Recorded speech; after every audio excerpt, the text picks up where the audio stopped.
Most of you are probably pretty familiar with recent Fallout 76 shenanigans like the Collector's Edition duffel bag bait and switch, as was the accidental leak of personal information from Bethesda support. It was bad enough that Bethesda couldn't launch a game that wasn't in a broken state, but the company's self-inflicted humiliations continued to mount after people realized the company couldn't even release a collector's edition or run a support website in a state that wasn't woefully compromised. But some were holding out hope that once Fallout 76 updates begin to roll out, the game could strive to make tangible progress. I, for one, don't see myself coming back to this game, as I'm sick and tired of game companies shipping an incomplete product so they can then fix it after players have spent their money, and I honestly don't think that nothing short of a major overhaul will be able to fix this game, as its issues are rooted and ingrained so deeply in its technical and creative foundation.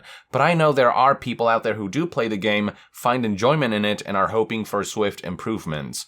Now, you may recall that over a week ago, Bethesda released patch notes for upcoming updates, with the December 4th one being intended to increase the game's stash limit, to fix the loot players are given from boss battles, to make adjustments to the cryolator, to resolve an issue in which over-encumbered players are respawned all the way back to Vault 76 rather than the nearest map marker after dying, and to fix a bug that may cause players to get stuck inside their power armor. As of the publishing of this video, this December 4th update rolled out a few days ago, but to the dismay of existing players, the patch also made more than a few unwanted adjustments that Bethesda failed to disclose. The situation was summarized by an article from website Kotaku, written by editor Ethan Gatch, and relayed by a number of disgruntled players on Reddit. The article began by noting how while the patch did fix some things, it also caused other problems to crop up as well, kinda like a sick game of whack-a-mole, from the introduction of new bugs and, most egregious of all, gameplay rebalances that Bethesda never detailed in their patch notes, which in large part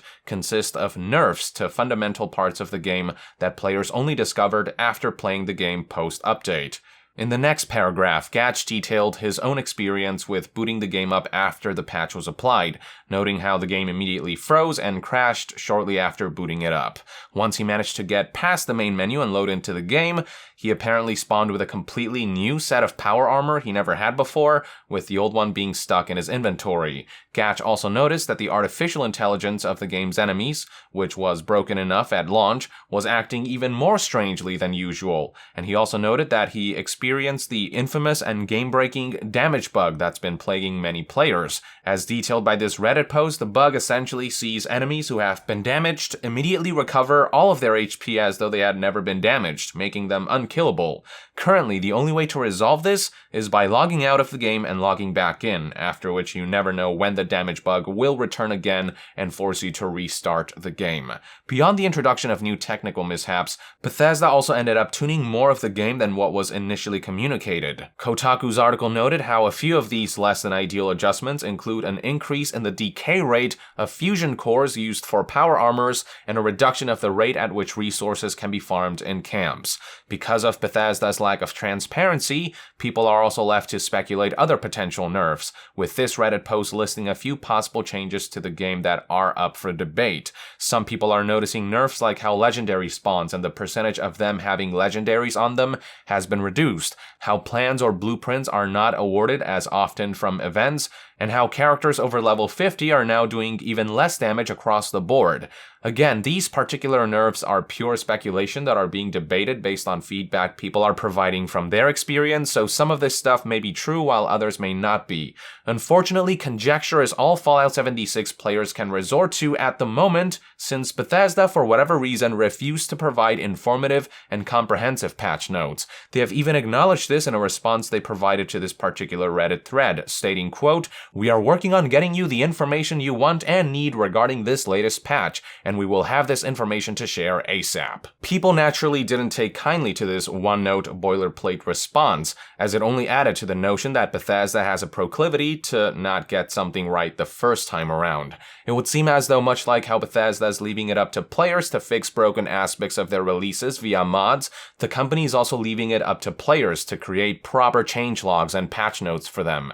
Not to mention that the company company can't seem to be bothered to launch a game properly, to ship a collector's edition properly, to compensate customers for their troubles properly, or to safely guard people's personal information properly, on top of being unable to communicate properly about significant and unwanted game alterations and nerfs. Going back to the Kotaku article, the next paragraph linked to a Reddit post compiling a changelog from data-mined game files, which looks something like this and does indeed confirm some player suspicions, particularly where a reduction in resource acquisition is concerned, all of which contributes to making Fallout 76 grindier and feel more like busy work. Gatch pointed out in his article that the decrease in production rate and extractor capacities can particularly be a problem in this game, as camps reset when players log out of the game, meaning you can only farm for the amount of time you're logged into the server before everything goes back to zero. But given how often Fallout 76 tends to crash, loss of progression and resources is commonplace, which is why reducing resource acquisition rates only compounds that problem. Moving on, the article linked to 2 popular Reddit threads detailing the community's current disdain towards Bethesda, with one of them being an open letter to Bethesda Game Studios, which has garnered 13,000 upvotes since it was posted. It highlights 4 points that Bethesda needs to take into account moving forward if they intend to earn back much of the goodwill that's been lost with Fallout 76's disastrous launch. The user expressed how transparent communication about any and all upcoming changes is essential, how Bethesda needs to prioritize fixing the game-breaking bugs first, like the damage bug, before working on game rebalances or applying undesired nerfs, how PvP should not be a priority before a great PvE experience is established, and how Bethesda should get some integrity along the way. The post closed with some harsh, albeit truthful and justified remarks, stating, quote, "We, your loyal fans, want to help you, but as long as you think you know better, keep burning us with obvious hot garbage from your sales and marketing prima donnas, we will vote with our money and take our business and loyalty with us. Fire the jerks that came up with a nylon bag debacle and be public about it. The worst thing you can possibly do after having made a mistake is to pretend that it never happened. Own it, apologize, and most importantly, learn from it and don't repeat it. It is time to get a grip. Sincerely, your fans. What's left of us anyway." The worst part about all this is that Bethesda is hiding behind customer support representatives and boilerplate and opaque PR statements from their community team. Bethesda Senior Vice President of Global Communications, Pete Hines, who's normally very active on Twitter, hasn't said a peep about Fallout 76's numerous misgivings, resorting to retweeting PR statements instead, nor has the likes of Todd Howard come forward to directly address the fans and explain the hyperbolic marketing of a game that shipped in a state that was simply unacceptable. Or hell, many of the corporate heads and managers over at ZeniMax and Bethesda Softworks, who likely contributed greatly to the rushed release of Fallout 76, will likely never show their faces and they'll likely continue hiding, like president of parent company ZeniMax Media, Robert A. Altman. There's just such a clear disconnect between the publishers, developers, and consumers here, and it doesn't help matters that this latest blunder comes shortly after Bethesda Game Studios' community team acknowledged the anger and frustration at the state of things right now, apologized for the lack of communication in regards to game fixes, patches, updates, and news, and promised to communicate better moving forward. But from the looks of it, these were empty words, as Bethesda has broken their promise on their first try, on their first major post-launch update.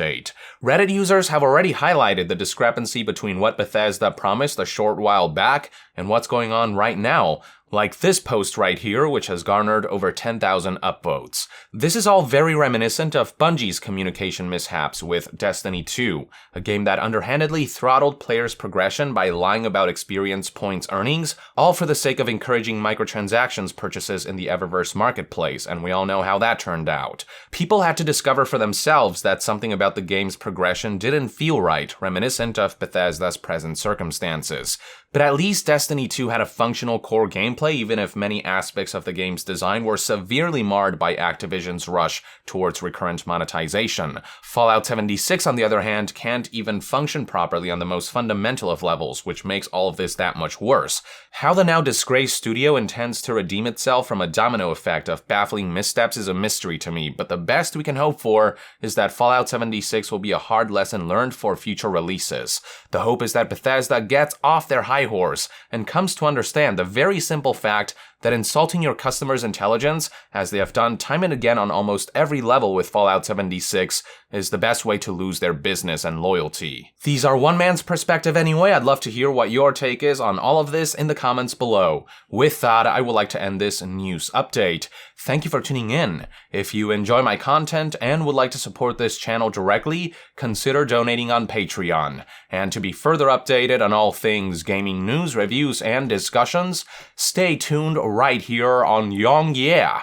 I'll see you guys next time. Yong out.